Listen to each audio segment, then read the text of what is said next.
I really only read three kinds of books nowadays: nonfiction books about the history of American entertainment media, anarchist literature, usually of the anti authoritarian variety, and comic books, aka graphic novels. The weirder the better. Right now I'm in the middle of Jonathan Hickman and Nick Pitarra's The Red Wing.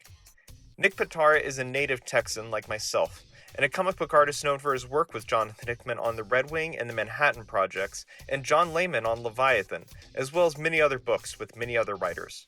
His newest project, a massive graphic novel written and drawn by Pitarra himself, is Volume 1 of Ax-Wielder Jon. I was honored to receive a preview PDF of Ax-Wielder Jon from Mr. Pitarra, and I wanted to tell you all how awesome this book looks.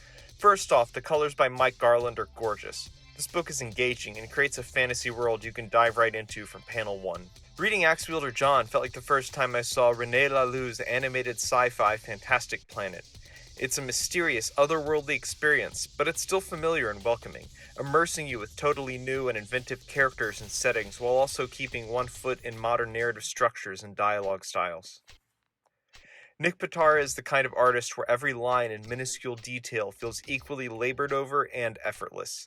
That Jimi Hendrix approach of a massively skilled creator wielding full control over their art and just letting it fly with freewheeling enthusiasm and imagination.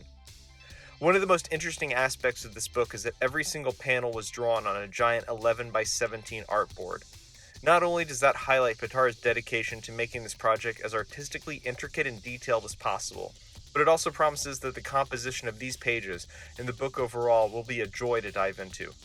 The art makes me think of Gilbert Shelton, creator of the fabulous furry Freak Brothers, if he was working on a less cartoony, epic, trippy version of He-Man and the Masters of the Universe. Pitarra calls the art style of Ax-Wielder Jon muscle tech and cites the influences of Jeff Darrow, Frank Quitely, and the late Seth Fisher as building blocks for this effort. Perspective, textures, and designs, both character and setting, are as well crafted as they are fun. Ax-Wielder Jon looks like the sequential art representation of that early psychedelic music also born in the Lone Star State. 13th floor elevators, Bubble Puppy, etc. An entirely new and exciting genre that continues with the traditions of the past. You've got blues and country music, the crooner style of vocals from the early eras of recorded music, and the riffs inspired by the roots of rock and roll. But in the hands and with the vision of these new artists, you have something that leaves you awed and slack-jawed at how equally familiar and revolutionary this output feels.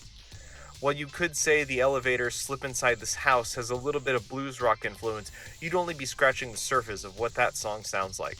As of right now, Ax-Wielder Jon is in the middle of a fundraising campaign on Zoop, a crowdfunding and fulfillment website dedicated to the comic book community.